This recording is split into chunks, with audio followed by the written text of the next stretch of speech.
आप सभी का होम साइंस क्लासेस में स्वागत है। आज का हमारा टॉपिक है भोजन एवं पोषण।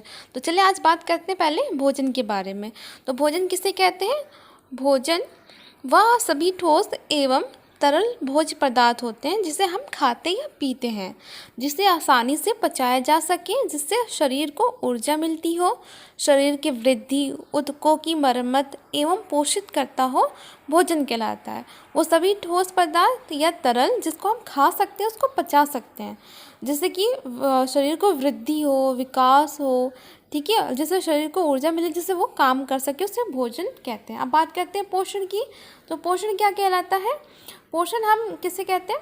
जिन सूक्ष्म रासायनिक प्रक्रियाओं के द्वारा आहार के पाचन, शोषण तथा संग्रह के बाद उसका उपयोग शरीर के द्वारा होता है, उसे हम पोषण कहते हैं। जैसे कि हम कोई ठोस पदार्थ जैसे खा लिया, जैसे भोजन हम खाते हैं, जैसे कि हम दाल चावल खा रहे हैं, तो जो दाल है जब हम उस पर रासायनिक क्रिया होती है तो वो किस में बदल जाता है?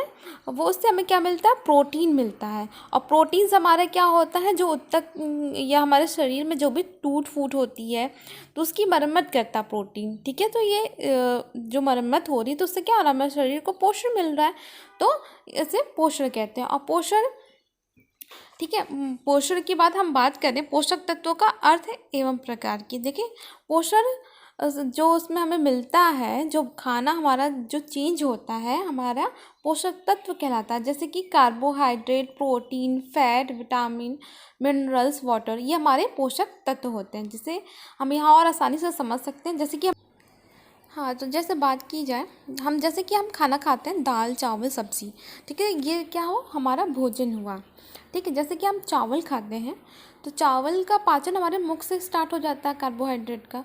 तो चावल से हमें क्या मिलता है? कार्बोहाइड्रेट। और कार्बोहाइड्रेट क्या है? ये पोषक तत्व हुआ। और खाना हमारा भोजन और कार्बोहाइड्रेट पोषक तत्व हुआ। और जब उसका पाचन होता है तो इसका सबसे सरलतम इकाई में जब वो टूटता है कार्बोहाइड्रेट, ठीक है, जब अपने सर से सबसे सरलतम इकाई में टूटना ही क्या, उसको क्या कहते हैं? सूक्ष्म पोषक तत्व। क्योंकि इसके बाद क्या होता है? जब कार्बोहाइड्रेट का एकदम पाचन हो जाता है, वो टूट जाता है सबसे अपने सरलतम इकाई ग्लूकोज में, तो वो शरीर उसको ऑब्जर्व कर लेता है, ठीक है, जिससे कि हमारे शरीर को ऊर्जा मिलती है। तो जो ऊर्जा मिलती है इसको हम क्या कहते हैं? पोषण कहते हैं, क्योंकि हमारा शरीर पोषित हो रहा है।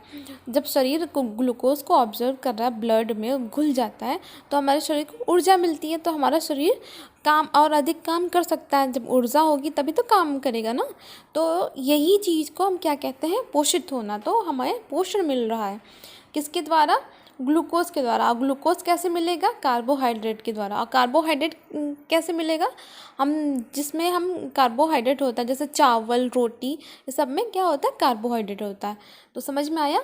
भोजन क्या होता है? पोषक तत्व और सूक्ष्म पोषक तत्व, ये सारा समझ में आया ना। जैसे कि पोषक तत्व, प्रोटीन, प्रोटीन हमें किससे मिलता है? दाल से। जब हम दाल खाते हैं तो प्रोटीन मिलता है, और जब इसका पाचन होता है तो अपनी सबसे सरलतम इकाई किसमें टूटता है? अमीनो एसिड में।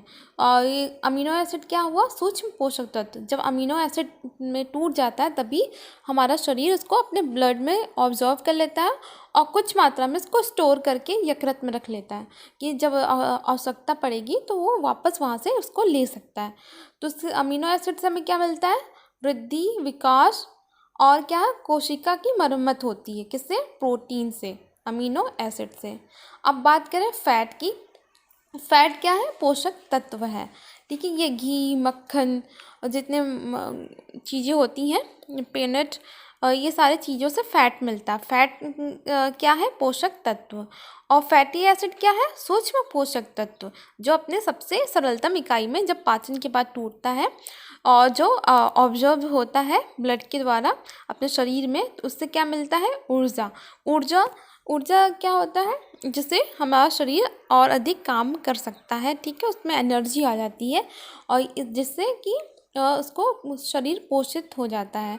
तो आपको ये सब समझ में आया? पोषक तत्व क्या होता है, सूक्ष्म पोषक तत्व क्या होता है? सूक्ष्म पोषक तत्व, सूक्ष्म पोषक तत्व वो होता है जो पोषक तत्व की सबसे सरलतम इकाई में टूटना ही सूक्ष्म पोषक तत्व कहलाता है, जिसके बाद शरीर उसको अपने अंदर ऑब्जॉर्व कर लेता है, जिससे उसको शरीर की वृद्धि, विकास, कोशिकाओं की मरम्मत, ऊर्जा मिलना, ये सब कुछ किसके द्वारा होता है? सूक्ष्म पोषक तत्व के द्वारा।